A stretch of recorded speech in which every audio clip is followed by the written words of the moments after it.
চাওক প্ৰথম কথা হ'ল আজি তাৰিখৰ গোটেই অসমবাসী ৰাইজে মই কেৱল জুবিন অনুৰাগী বুলি মই নকম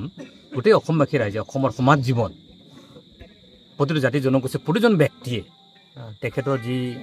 মৃত্যু সহজভাৱে মানি লোৱা নাই কাৰণ অসমৰ পৰা এটা সম্পদ যেহেতু হেৰাই গ'ল যিটো সম্পদ কোনোকালে অসমত আৰু জন্ম নহয় কোনোকালে অসমে নাপায় গতিকে সেই সম্পদ হেৰাই যোৱাৰ যিসকল ব্যক্তিৰ নাম ইয়াত সাঙুৰ খাইছে মোৰ আহ্বান মুখ্যমন্ত্ৰীৰ প্ৰতি এইটো থাকিব যেহেতু ডাবল ইঞ্জিনৰ চৰকাৰ কেন্দ্ৰত চৰকাৰ আছে দিল্লীত চৰকাৰ আছে ভাৰতবৰ্ষৰ চতুৰ্থ ইকনমি ৰাষ্ট্ৰলৈকে পৰিণত হৈছে গতিকে ভাৰতবৰ্ষই বিশ্বৰ সকলো দেশলৈ যাব পাৰে গতিকে যিসকলৰ নাম সাঙুৰ খাইছে সেই চামকণ মহন্তই হওক সিদ্ধাৰ্থ শৰ্মাই কওক শেখৰজ্যোতি গোস্বামী কওক চণ্ডীপন গাঁওক যায়ে নকওক সকলোকে ইমিডিয়েট ধৰি আনিব লাগে এৰেষ্ট কৰিব লাগে কাৰণ ভাৰতবৰ্ষৰ আইনী ন্যায় ব্যৱস্থাত ধৰিব নোৱাৰে বুলি কোনো কাৰণ নাই কাৰণ ধৰি থৈ দিয়া মানে হ'লকে ধৰি তেওঁলোকে পুলিচ কাজত ৰাখি থৈ দিয়কচোন তেতিয়া তেওঁলোকে কোনো ধৰণৰ যি তথ্য গাপ দিব নোৱাৰে লুকাব নোৱাৰে এছআইটি গঠন কৰিছে মই আশা ৰাখিম আৰু মোৰ অনুভৱটো এনেধৰণৰ আজি তাৰিখত যে জুবিন গাৰ্গ সিদিনাখনে জাষ্টিছ পাব যিদিনাখন জুবিন গাৰ্গৰ মৃত্যুৰ সৈতে সাঙুৰ খোৱা ব্যক্তিসকল দুখীসকল বিচাৰি ওলাই শাস্তিৰ সন্মুখীন হ'ব শাস্তি পাব শাস্তি বিহিব সিদিনাখনে জুবিনৰ প্ৰতি জাষ্টিছটো প্ৰকৃতাৰ্থত হ'ব মাইকেল জেকছনৰ মৃত্যুত যদি চিকিৎসক এজন যদি 7 বছৰ জেল হ'ব পাৰে ভাৰতবৰ্ষৰ চতুৰ্থ অৰ্থনৈতিক ৰাষ্ট্ৰ হিচাপে বিশ্বৰ য'তেই নাথাকক ক'ত আছে তেখেতসকলে ছিংগাপুৰতহে আছে চাংমকন মহন্ত সিদ্ধাৰ্থ আমি যদি কওঁ ক'ত আছে মই যদি কথাখিনি ক'বলৈ যে আমি নাজানিম ক'ত আছে ভাৰতবৰ্ষৰ ভিতৰতে লুকাই আছে পৃথিৱীৰ ভিতৰত ক'ত লুকাই আছে কিয় কৰিব নোৱাৰে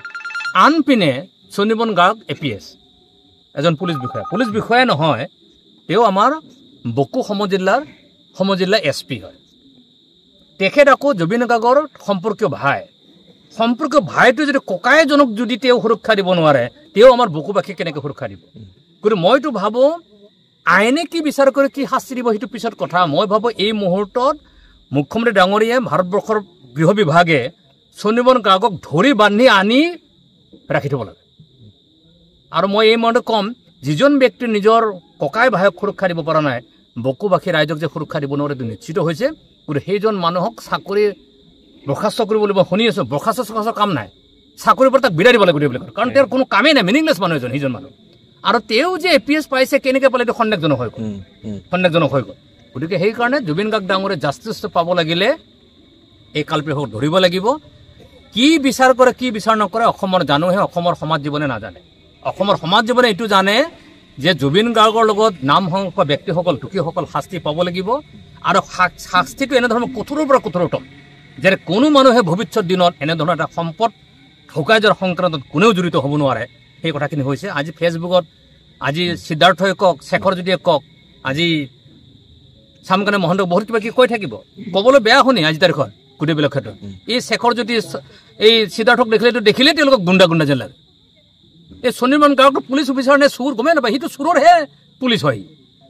সি চোৰাংটো এটা চুৰ মহা বদমাইছ নহ'লে কেনেকৈ সি এই কাৰবাৰটো ঘূৰিব পাৰে গোটেই আৰু চামকানে মহন্ত মানুহে কৈছে ফেষ্টিভেল মহন্ত সি মানে ক'বই বেয়া গোটেইবিলাকৰ ক্ষেত্ৰত এনে এটা বদমাইছ আৰু এনেকুৱা বদমাইছ মানুহ পাবৰ কাৰণে কঠিন গতিকে দুখ মোৰ এইটোতে লাগিছে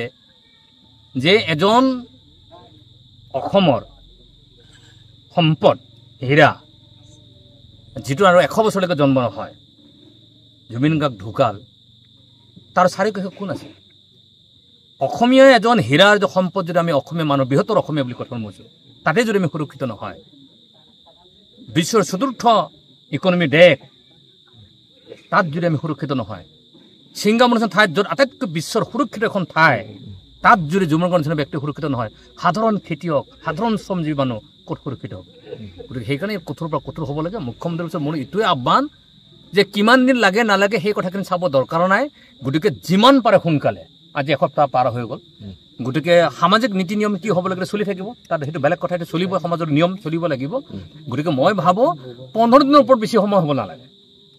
ধৰিব লাগে শাস্তি কৰিব লাগে আৰু এই গোটেইকেইটাক যদি 3rd ডিগ্ৰী দিয়ে এনেই ওলাই যাব আৰু 3rd ডিগ্ৰী দিব লাগে আৰু নোৱাৰিলে তেখেতসকলে গোটেই অসমৰ ৰাজ্যক দি দিয়ক আমি চবে 3rd ডিগ্ৰী দিম